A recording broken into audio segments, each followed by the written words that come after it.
मैं प्रीति सहगल, हिंदी कथा साहित्य के अमर कथाकार मुंशी प्रेमचंद की एक अनुपम रचना गोदान आपको अपनी आवाज़ में सुना रही हूँ। आशा है आपको पसंद आएगी। होरी राम ने दोनों बैलों को सानी पानी देकर अपनी स्त्री धनिया से कहा, गोबर को ऊख गोड़ने भेज देना, मैं न जाने कब लौटूं, ज़रा मेरी लाठी दे दे। धनिया के दोनों हाथ गोबर से भरे थे, उपले पात कर आई थी। बोली, अरे तुम रस पानी तो कर लो, ऐसी जल्दी क्या है। होरी ने अपनी झुर्रियों से भरे हुए माथे को सिकोड़कर कहा, तुझे रस पानी की पड़ी है। मुझे यह चिंता है कि अबेर हो गई तो मालिक से भेंट न होगी, स्नान पूजा करने लगेंगे तो घंटों बीत जाएगा। इसी से तो कहती हूँ कुछ जलपान कर लो, और आज न जाओगे तो कौन हरज होगा। अभी तो परसों गए थे। तू जो बात नहीं समझती उसमें टांग क्यों अड़ाती है भाई। मेरी लाठी दे दे और अपना काम देख। यह इसी मिलने जुलते रहने का प्रसाद है कि अब तक जान बची हुई है, नहीं तो कहीं पता न लगता कि कहाँ गए। गांव में इतने आदमी तो हैं, किस पर बेदखली नहीं आई, किस पर कुड़की नहीं आई। जब दूसरों के पांवों तले अपनी गर्दन दबी हुई हो तो उन पांवों को सहलाने में ही कुशल है। धनिया इतनी व्यवहार कुशल ना थी। उसका विचार था कि हमने जमींदार के खेत जोते हैं तो वह अपना लगान ही तो लेगा, उसकी खुशामद क्यों करें, उनके तलवे क्यों सहलाएं। यद्यपि अपने वैवाहिक जीवन के इन 20 वर्षों में उसे अच्छी तरह अनुभव हो गया था कि चाहे कितनी ही कतर ब्योत करो, कितना ही पेट तन काटो, चाहे एक एक कौड़ी को दांतों से पकड़ो, मगर लगान बेबाक होना मुश्किल है। फिर भी वह हार न मानती थी और इस विषय पर स्त्री पुरुष में आए दिन संग्राम छिड़ा रहता था। उनकी 6 संतानों में अब केवल 3 जिंदा हैं। एक लड़का गोबर कोई 16 साल का और 2 लड़कियां सोना और रूपा 12 और 8 साल की हैं। 3 लड़के बचपन में ही मर गए। उसका मन आज भी कहता था अगर उनकी दवा दारू होती तो वे बच जाते, पर वह एक धीले की दवा भी ना मंगवा सकी थी। उसकी ही उम्र अभी क्या थी, 36वां ही साल तो था, पर सारे बाल पक गए थे, चेहरे पर झुर्रियाँ पड़ गई थी। वह सुंदर गेहुआ रंग सांवला गया था और आंखों से भी कम सूझने लगा था। पेट की चिंता ही के कारण तो कभी तो जीवन का सुख न मिला। इस चिरस्थायी जीर्णावस्था ने उसके आत्मसम्मान को उदासीनता का रूप दे दिया था। जिस गृहस्थी से पेट को रोटियां भी ना मिले, उसके लिए इतनी खुशामद क्यों। इन परिस्थितियों से उसका मन बराबर विरोध करता था और 2-4 घुड़कियां खा लेने पर ही उसे यथार्थ का ज्ञान होता था। उसने परास्त होकर होरी की लाठी, मिर्जई, जूते, पगड़ी और तंबाकू का बटुआ लाकर उसके सामने पटक दिया। होरी ने उसकी ओर आंखें तरेर कर कहा, क्या ससुराल जाना है जो 5 पोशाकें लाई है। ससुराल में भी तो कोई जवान साली सलज नहीं बैठी है जिसे जाकर दिखाऊं। होरी के गहरे सांवले पिचके हुए चेहरे पर मुस्कुराहट की मृदुता छलक पड़ी। धनिया ने लजाते हुए कहा, ऐसे ही तो बड़े सजीले जवान हो कि साली सलहजे तुम्हें देखकर सीख जाएंगी। होरी ने फटी हुई मिर्जाई को बड़ी सावधानी से तय करके खाट पर रखते हुए कहा, तो क्या तू समझती है मैं बूढ़ा हो गया। अभी तो 40 भी नहीं हुए। मर्द 60 पर पाटे होते हैं। जाकर शीशे में मुंह देखो। तुम जैसे मर्द 60 पर पाटे नहीं होते। दूध घी अंजन लगाने तक को तो मिलता नहीं, पाटे होंगे। तुम्हारी दशा देख देख कर तो मैं और भी सूखी जाती हूँ कि भगवान ये बुढ़ापा कैसे काटेगा, किसके द्वार पर भीख मांगेंगे। होरी की यह क्षणिक मृदुता यथार्थ की इस आंच में जैसे झुलस गई। लकड़ी संभालता हुआ बोला, 60 तक पहुँचने की नौबत ना आने पाएगी धनिया, इसके पहले ही चल देंगे। धनिया ने तिरस्कार किया, अच्छा रहने दो, मत अशुभ मुंह से निकालो। तुमसे कोई अच्छी बात भी कहे तो लगते हो कोसने। होरी कंधे पर लाठी रखकर घर से निकला तो धनिया द्वार पर खड़ी उसे देर तक देखती रही। उसके इस निराशा भरे शब्दों ने धनिया के चोट खाए हृदय में आतंक में कंपन डाल दिया। वह जैसे अपने नारीत्व के संपूर्ण तप और व्रत से अपने पति को अभयदान दे रही थी। उसके अंतःकरण से जैसे आशीर्वादों का व्यूह निकलकर होरी को अपने अंदर छिपाए लेता था। विपन्नता के इस अथाह सागर में सोगाहा ही वह तृण था जिसे पकड़े हुए वह सागर को पार कर रही थी। इन असंगत शब्दों ने यथार्थ के निकट होने के कारण ही उसमें इतनी वेदना शक्ति आ गई थी। काना कहने से काने को जो दुख होता है वह क्या दो आंख वाले आदमी को हो सकता है। होरी कदम बढ़ाए चला जाता था। पगडंडी के दोनों ओर ऊख के पौधों की लहलाती हुई हरियाली देखकर उसके मन ने कहा, भगवान कहीं गौ से बरखा कर दे और डांडी भी सुबीते से रहे तो गाय जरूर लेगा। देशी गाय तो न दूध दे न उसके बछड़े ही किसी काम के हों। बहुता हुआ तो तेली के कोलू में चले, नहीं वह पछाई गाँव लेगा, उसकी खूब सेवा करेगा। कुछ नहीं तो 4-5 सेर दूध होगा। गोबर दूध के लिए तरस तरस कर रह जाता है। साल भर में इस उम्र में ना खाया पिया तो फिर कब खाएंगे। साल भर भी दूध पी ले तो देखने लायक हो जाए। बछवे भी अच्छे बैल निकलेंगे। 200 से कम की गोई ना होगी। फिर गऊ से ही तो द्वार की शोभा है। सवेरे सवेरे गऊ के दर्शन हो जाएं तो क्या कहना। ना जाने कब यह साथ पूरी होगी, कब वह शुभ दिन आएगा। हर एक ग्रस्त की भांति होरी के मन में भी गऊ की लालसा चिरकाल से संचित चली आती थी। यही उसके जीवन का सबसे बड़ा स्वप्न, सबसे बड़ी साथ थी। बैंक सूद से चैन करने या जमीन खरीदने या महल बनवाने की विशाल आकांक्षाएं उसके नन्हे से हृदय में कैसे समाती। जेठ का सूर्य आमों की झुरमुट से निकलकर आकाश पर छाई लालिमा को अपने रजत प्रताप से तेज करता हुआ ऊपर चढ़ रहा था और हवा की गर्मी आने लगी थी। दोनों ओर खेतों में काम करने वाले किसान उसे देखकर राम राम करते हुए सम्मान भाव से चिलम पीने का निमंत्रण देते थे। पर होरी को इतना अवकाश कहाँ था। उसके अंदर बैठी हुई सम्मान लालसा ऐसा आदर पाकर उसके सूखे मुख पर गर्व की झलक पैदा कर रही थी। मालिकों से मिलते जुलते रहने का ही तो यह प्रसाद है कि सब उसका आदर करते हैं, नहीं तो उसे कौन पूछता। 5 बीघे के किसान की बिसाती क्या, यह कम आदर नहीं है कि 3-3 4-4 हलवाई महतो भी उसके सामने सर झुकाते हैं। अब वह खेतों के बीच की पगडंडी छोड़कर एक खलेटी में आ गया था, जहां बरसात में पानी भर जाने के कारण तरी रहती थी और जेठ में कुछ हरियाली नजर आती थी। आसपास के गांव की गायें यहाँ चरने आया करती थी। उस समय भी यहाँ की हवा कुछ ताजगी ठंडक देती थी। होरी ने 2-3 सांसें जोर से ली। उसके जी में आया कुछ देर यहीं बैठ जाए, दिन भर तो लू लपट में मरना ही है। कई किसान इस गड्ढे का पट्टा लिखने को तैयार थे, अच्छी रकम भी देते थे, पर ईश्वर भला करे राय साहब का। उन्होंने साफ कह दिया था यह ज़मीन जानवरों की चराई के लिए छोड़ दी गई है और किसी दाम पर भी ना उठाई जाएगी।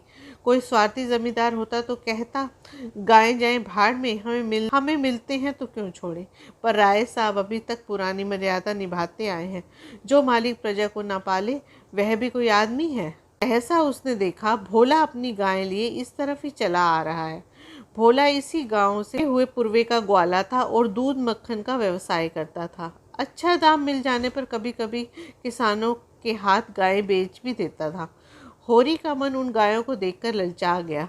अगर भोला वह आगे वाली गाय उसे दे दे तो क्या कहना, रुपए आगे पीछे देता रहेगा।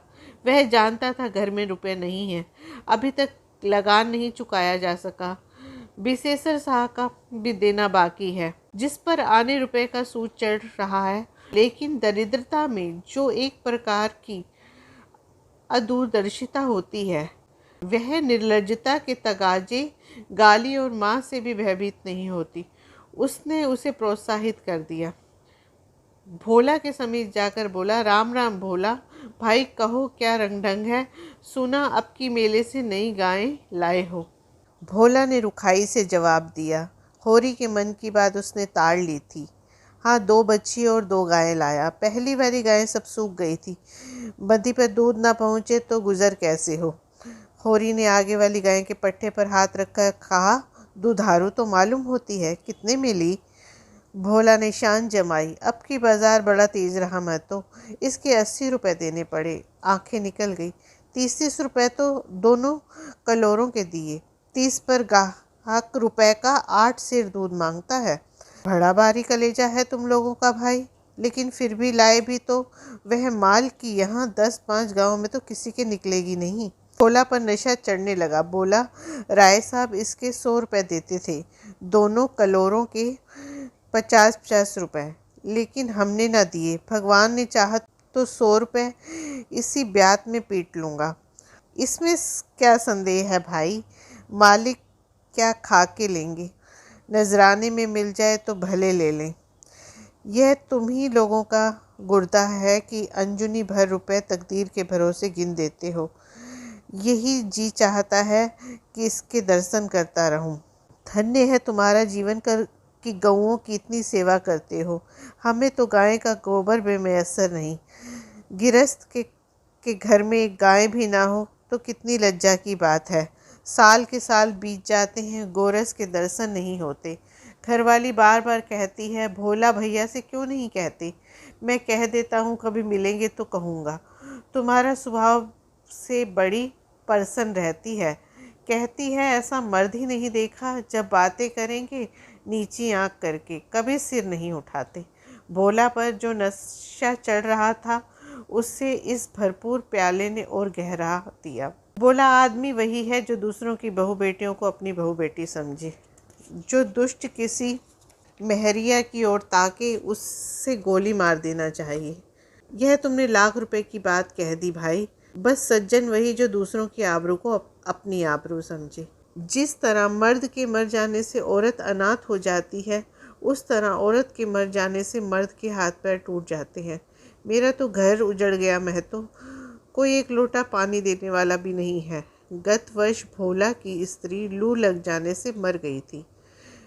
यह होरी जानता था, लेकिन 50 बरस का खंखड़ भोला भीतर से इतना संदिग्ध है वह न जानता था।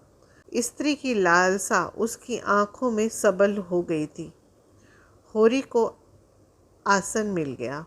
उसकी व्यवहारिक कृषक बुद्धि सजग हो गई। पुरानी मसल झूठी थोड़ी है। बिन धरनी पर भूत का डेरा। कहीं सगाई क्यों नहीं ठीक कर लेते। ताक में हूँ मैं तो, पर कोई जल्दी फंसता नहीं। 150 खर्च करने को भी तैयार हूँ, जैसी भगवान की इच्छा। अब मैं भी फिक्र में रहूँगा, भगवान चाहेंगे तो जल्दी घर बस जाएगा। बस यही समझ लो कि उबर जाऊँगा भैया। घर में खाने को भगवान का दिया बहुत है। 4 पसेरी रोज़ दूध हो जाता है, लेकिन किस काम का। मेरे ससुराल में एक महरिया है, 3-4 साल हुए उसका आदमी उसको छोड़कर कलकत्ते चला गया। बेचारी पिसाई करके गुजारा कर रही है। बाल बच्चा भी कोई नहीं, देखने सुनने में अच्छी है, बस लक्ष्मी समझ लो। भोले का सुकड़ा हुआ चेहरा चिकना हो गया। आशा में कितनी सुदा है। बोला, अब तो तुम्हारा ही आसरा है। मैं तो छुट्टी हो तो चलो एक दिन देख आएं। मैं ठीक ठाक करके तब तुमसे कहूँगा। बहुत उतावली करने से भी काम बिगड़ जाता है।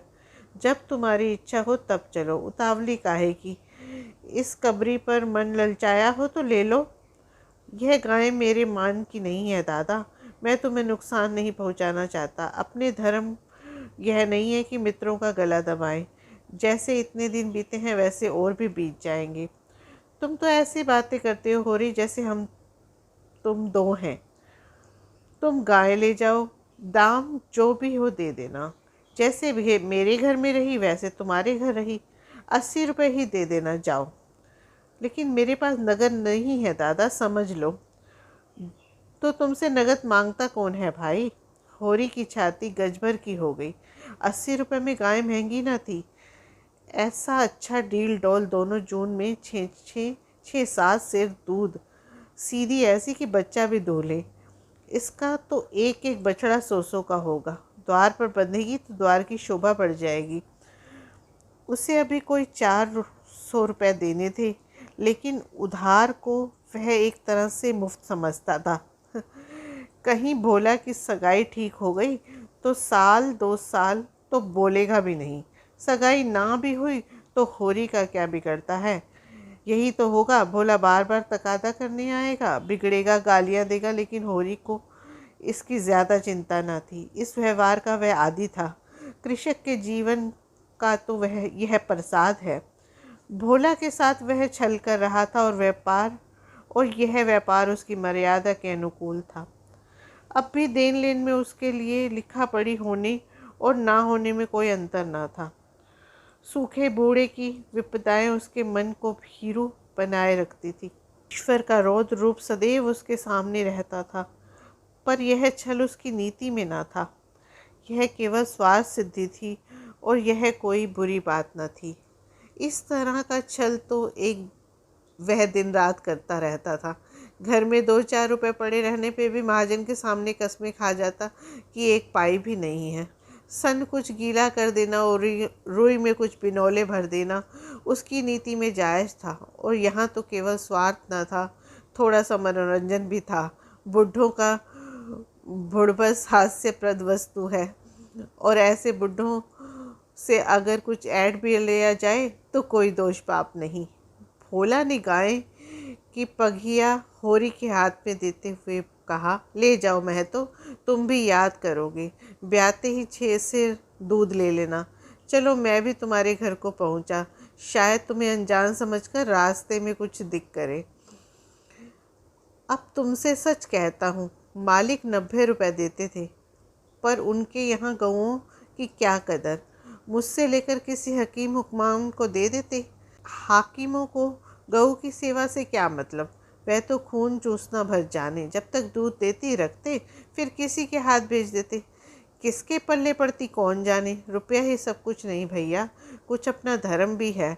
तुम्हारे घर आराम से रहेगी तो यह ना होगा कि तुम खुद खाकर सो जाओ और गऊ भूखी खड़ी रहे। उसकी सेवा करोगे, चुमकारोगे, गऊ हमें आशीर्वाद देगी। तुमसे क्या कहूँ भैया, घर में चुगल भर भूस नहीं रहा। रुपए सब बाजार निकल गए। सोचा था महाजन से कुछ लाकर भूसा ले लेंगे, लेकिन महाजन का पहला ही ना चुका। उसने इनकार कर दिया। इतने जानवरों को क्या खिलाएं, यही चिंता मारे डालती है। चुटकी चुटकी भर खिलाऊं तो मन भर रोज का खर्च है। भगवान ही पार लगाए तो लगे। होरी ने सहानुभूति के स्वर में कहा, तुमने हमसे पहले क्यों नहीं कहा? हमने 1 गाड़ी भूसा बेच दिया। भोला ने माथा ठोक कर कहा, इसलिए नहीं कहा भैया कि सबसे अपने दुख क्यों रोऊं।